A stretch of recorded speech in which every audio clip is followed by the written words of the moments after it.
दीपक का अंधकार से लड़ने का संकल्प। सूर्यदेव ने अपनी अंतिम किरणें समेट ली। चारों ओर घना अंधकार छा गया। प्रकाश की कोई किरण नहीं दिखाई दे रही थी। सूर्य के अस्त होते ही सर्वत्र निर्वता छा गई। अंधकार की घनी तमिस्रा को देखकर भयांक्रांत हुए सभी एक स्वर से बोल उठे, अब क्या होगा? सर्वत्र अपना ही साम्राज्य देखकर अंधकार गौरोन्मत्त हो उठा। उसने बड़े दर्प के साथ घोषणा की, मैंने प्रकाश को जीत लिया है। सूर्य को प्रकाश के अस्तित्व को समाप्त कर दिया है। उनका अवसान हो गया है। अब तो सर्वत्र मेरी ही सत्ता है, राज्य है। प्रसन्न होकर बोला, अब मेरी ही पूजा अर्चना होगी। एक छोटा दीपक अंधकार की दर्प बड़ी बातें सुन रहा था। उसने सोचा, प्रकाश के अभाव में कहीं अंधकार सचमुच ही आधिपत्य न जमा ले। भयातुर संसार का कौन मार्गदर्शन करेगा? उसने अंदर झांका तो पाया कि नन्हा हुआ तो क्या हुआ, वह भी कुछ कर सकता है। अपनी नन्ही लो को उसने बाहर किया। प्रकाश किरणें बिखेरते हुए अंधकार से बोला, तुम्हारा यह अहंकार मिथ्या है। तुम्हारा कोई वास्तविक अस्तित्व नहीं है। हमारी अनुपस्थिति तुम्हारी सत्ता का कारण बनती है। सूर्य न सही, किंतु जब तक हम हैं प्रकाश मिट नहीं सकता। दीपक की बात सुनकर अंधकार अट्टहास कर उठा और कहने लगा, इस तुच्छ से दीपक की इतनी दृष्टता, इतनी साहस? प्रकाश पुंज विशाल सूर्य को तो निगलते मुझे देर न लगी। मेरे आते ही उसका अवसान हो गया। फिर इसकी क्या विशात जो मुझसे संघर्ष कर सके?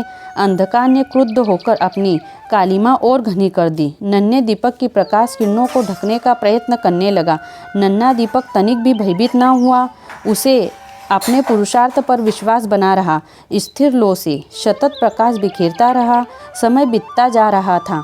अंधकार तीव्र वेग से अपनी गहनता और भी बढ़ाता जा रहा था। बढ़ती हुई कालिमा का नन्हे दीपक पर थोड़ा भी प्रभाव न पड़ा। दृढ़ संकल्पों से युक्त अटूट निष्ठावान साधक की भांति वह अपने लक्ष्य में जुटा रहा और स्वर्गीय लो से प्रकाश फैलाते हुए भय क्रांतों को पथ दिखाता रहा। रात बीतती जा रही थी। धीरे धीरे 1, 2 तथा 3 पहर रात्रि समाप्त हो गई और यह नन्हा साधक अंधकार से जूझने के लिए लड़ता रहा। अंधकार ने अपनी सारी शक्ति लगा दी, किंतु नन्हे दीपक को पराजित न कर सका। वह छोटा प्रकाश स्रोत अविचल भाव से जलता रहा और सतत प्रकाश बिखेरता रहा। अंधकार नन्हे दीपक के प्रचंड पुरुषार्थ, देह निष्ठा एवं साहस को देखकर भयभीत हो उठा। जैसे जैसे समय बीतता जा रहा था, उसका डर और भी बढ़ता जा रहा था। रात्रि का अंतिम पहर बीता और पूर्व दिशा से उषा का आगमन प्रारंभ हो गया। प्रभात में सूर्य देव की स्वर्णिम किरणों से अपनी सुरक्षा करने के लिए अंधकार कूच करने लगा। सर पर पांव रखकर भाग गया। भगवान सूर्य को नन्हे दीपक ने अभिवादन किया और निवेदन किया, हे ज्योतिपुंज, संसार के प्रकाश स्रोत, आप महान हो। आप अपनी आभा से जगत को प्रकाश दो। जलते हुए नन्हे दीपक की अनवरत साधना, त्याग एवं बलिदान के समक्ष भगवान सूर्य भी नतमस्तक हो उठे। उनकी आंखों में स्नेह की अश्रुधारा बहने लगी। प्यार से दीपक पर हाथ थपथपाते हुए उन्होंने कहा, तुमने अपनी सतत साधना से प्रमाणित कर दिया कि प्रकाश कभी पराजित नहीं हो सकता। महान तुम हो। तुम्हारा त्याग अनुकरणीय होगा।